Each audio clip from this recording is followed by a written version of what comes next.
जय हिंद दोस्तों। देखिए आज की जो क्लास रहेगी घातांक एवं करणी।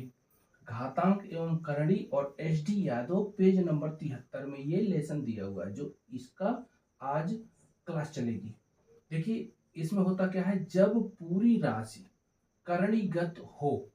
यहाँ पर देखिए करणीगत, जब पूरी राशि टोटल राशि में अंडर रूट चढ़ा हो तो किस प्रकार हल करेंगे।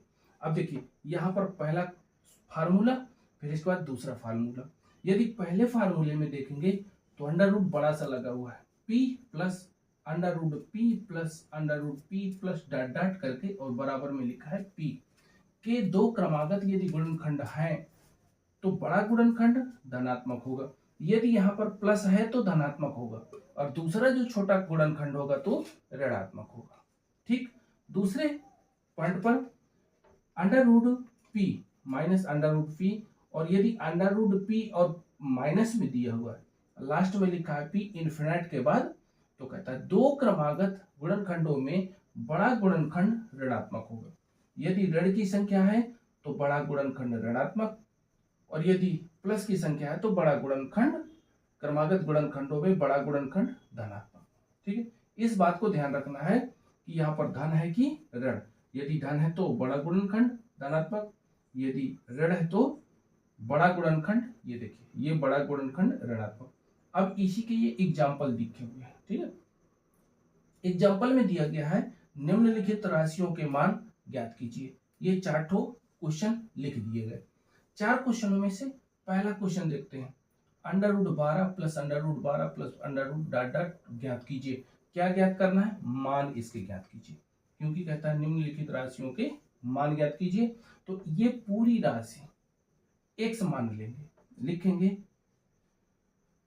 x बराबर अंडर रूट, देखिए ये पहला क्वेश्चन है हल कर रहे हैं, 12 प्लस अंडर रूट में 12 और plus under root dot dot 12 भी लिखेंगे तो वही संख्या है 12 डॉट अनंत। ठीक, अब आपको करना क्या है, यहां पर इस पूरी संख्या को x मान लिया है, आप लिखेंगे क्या, क्योंकि ये इतने से यदि यहां तक की संख्या मानी जाए तो भी x रहेगा, क्योंकि x के बदले पूरी संख्या लिखी जा रही, मान रहे हैं तो मानने की स्थिति पर आप लिखेंगे क्या, x प्लस बराबर अंडर रूट में 12 और प्लस, क्योंकि यहां से पूरी संख्या x मान लिया x। अब देखिए एक इधर x लिखा हुआ है और बराबर में 12 अंडर रूट के अंदर 12 प्लस x लिखा हुआ है। आप इसको आराम से हल कर सकते हैं। जैसे अगर इसको गुणनखंड किया जाए तो गुणनखंड की स्थिति में आप लिखेंगे दोनों ओर का वर्ग करने पर, यहां लिखेंगे दोनों ओर का वर्ग करने पर, दोनों ओर का वर्ग करने पर, जब वर्ग किया संख्या बन गई एक्स स्क्वायर बराबर 12 प्लस एक्स। अब देखिए ये संख्या को इधर से इधर पक्षांतर करते हैं तो ये धन में है तो दूसरी ओर ऋण में चली जाएगी। आप लिख सकते हैं x माइनस 12 बराबर 0। ये एक सीधा गुणनखंड प्राप्त हो गया। गुणनखंड किस प्रकार, ये लास्ट की संख्या में इधर एक लिखा है या नहीं भी लिखा है तो आप एक मानते हुए इस लास्ट की संख्या में जब एक का गुणा करवाएंगे तो 12 एकन 12, और 12 में इस प्रकार खंड करने हैं कि दो खंडों में टूट जाए, तो 4 तियां 12, 4 और 3 में खंड हो गया। अब इसको लिखेंगे क्या, x square minus 4x plus 3x minus 12 बराबर 0। इन दोनों से x कॉमन निकालो, x माइनस 4 प्लस 3 कॉमन लिखा, x माइनस 4 बराबर 0।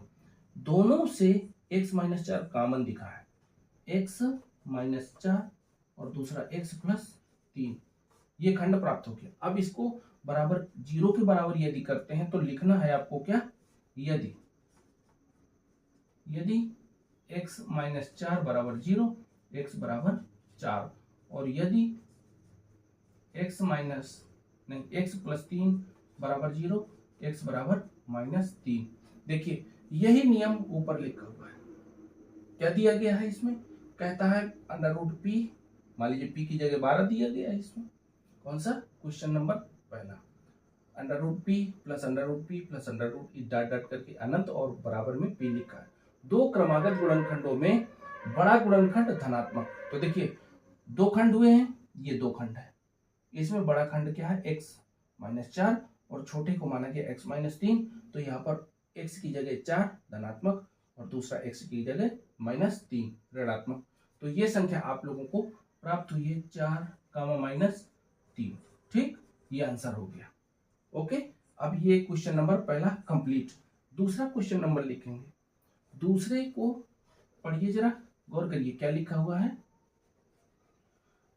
अंडर रूट में लिखा है 30, फिर डॉट प्लस, फिर अंडर रूट 30, फिर अंडर रूट 30, इस क्रम से और डॉट डॉट करते हुए अनंत लिखा हुआ है।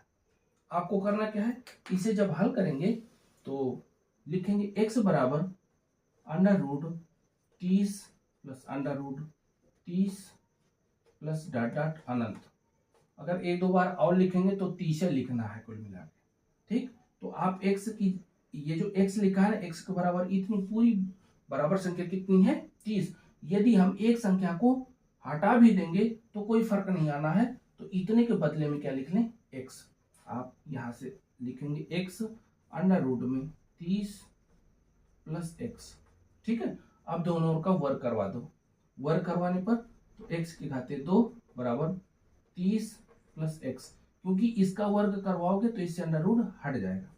अब इसके बाद पूरी संख्या को इधर कर लीजिए, x square minus x minus 30 बराबर 0, और 30 का पहली संख्या के साथ गुणा करेंगे तो 30 31, और इसको खंड करेंगे तो 6 पंचे 30, मतलब यहाँ पर खंड टूट गया, x square minus 6x plus 5x minus 30 बराबर 0।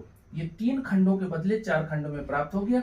अब 6 में यदि 5 चला गया तो एक बचेगा, ये जो बीच की संख्या लिखी हुई है। इन दो पदों में से x निकालो, x माइनस 6 और प्लस इससे दोनों से 5 निकालो, x माइनस 6, और लिखेंगे x माइनस 6 और x प्लस 5 बराबर 0। फिर इसके बाद संख्या को चेंज करना है, तो यदि में लिख दीजिए x, क्योंकि x की वैल्यू हमें निकालना कि x की वैल्यू क्या होगी। x माइनस 6 बराबर 0, x बराबर 6, एक खंड प्राप्त हुआ। दूसरे में लिखेंगे यदि x प्लस 5 बराबर 0, x बराबर माइनस 5, अर्थात इसके जो खंड निकलेंगे या द्विघात समीकरण जो टूट के आ रहा है उसमें लिखेंगे x बराबर 6 कामा माइनस 5, ये आ गया। ठीक, जो ये दूसरा क्वेश्चन है, दूसरे क्वेश्चन का आंसर 6 माइनस 5। क्लियर।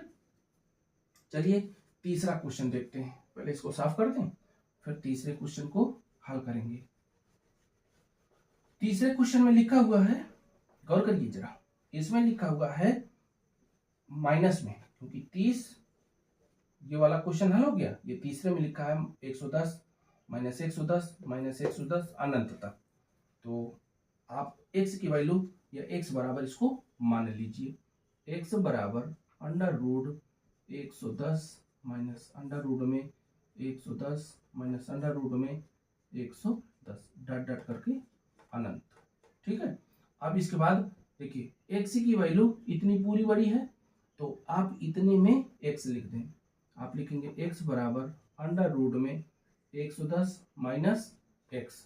अब देखिए आपको करना क्या है, दोनों ओर का वर्ग करवा दीजिए, जो अभी तक पहले करते रहे हैं, जबकि हम दो सूत्र लिख भी चुके हैं। अब ये दूसरा सूत्र लागू होगा इसमें, ठीक है, क्योंकि ऋण की संख्या है। आप लिखेंगे x बराबर, जब वर्ग करवा दिया तो घात 2, 110 माइनस x, इस संख्या को पक्षांतर करिए, जब पक्षांतर करेंगे संख्या बनेगी एक्स स्क्वायर माइनस, नहीं ये माइनस का है तो प्लस का आ जाएगा, माइनस से प्लस आ गया, x हो गया माइनस 110 बराबर 0। 110 को इससे गुणा करवाएंगे, मतलब अगली संख्या जो लिखी है सबसे पहले लिखी हुई है संख्या, यहाँ पर एक मान लेंगे। ठीक है, तो 110 इक्कन 110, 110 को दो खंडों में बांटना है, 11 दहम 110, 11 और 10 में बट गया।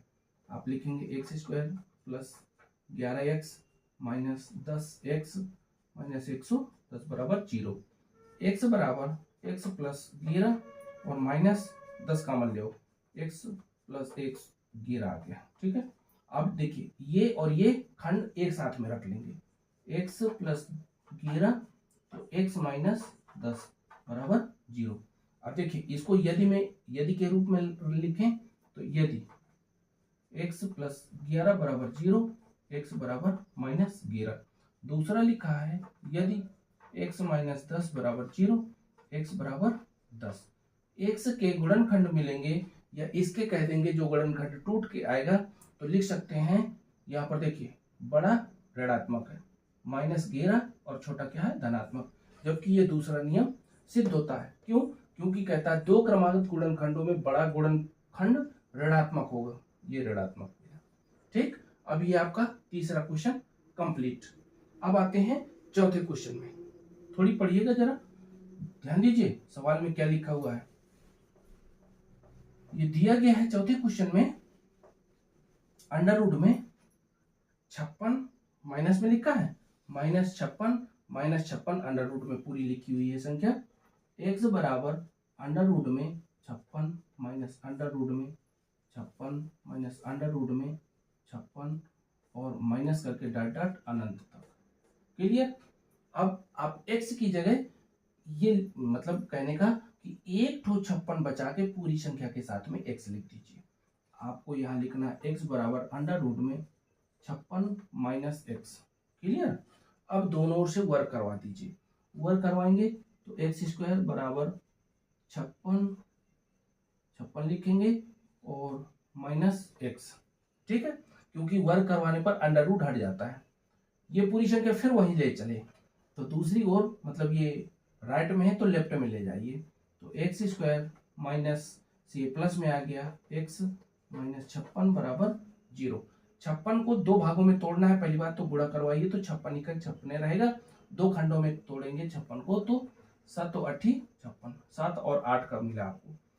ठीक है, तो 8 पहले लिख दीजिए, लिखेंगे x square plus 8x minus 7x minus 56 बराबर 0। इससे और इससे आप कॉमन निकालिए, तो जब कॉमन निकालेंगे तो इससे निकला x प्लस 8 बन जाएगा, इससे निकलेगा 7 माइनस का निकालो तो x प्लस 8। क्लियर? बराबर 0। अब इसके बाद x प्लस 8 लिखो और यहाँ से x माइनस 7 लिखो।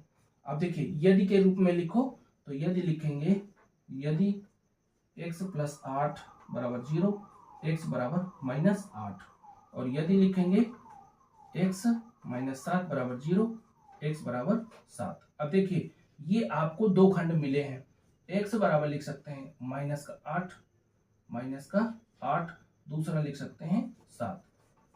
x की वैल्यू -8 भी है, x की वैल्यू 7 भी है धनात्मक में, जबकि ये दूसरा फार्मूला यहाँ पर लागू हो सकता है। ठीक, ये आप लोगों को हमने 4 क्वेश्चन बताए हैं, और यदि ये क्वेश्चन आपको समझ में आ रहे हो तो आप लाइक कीजिए और शेयर कीजिए आप अपने दोस्तों के साथ, और यदि कोई प्रॉब्लम समझ में आए तो कमेंट कीजिए। और इसके बाद हाँ, जो आप लोगों का ये चल रहा है इसकी आप नोट्स बना लीजिए और क्रमबद्ध तरीके से आप उसको नोट करते चलिए। ठीक, best of luck, thank you.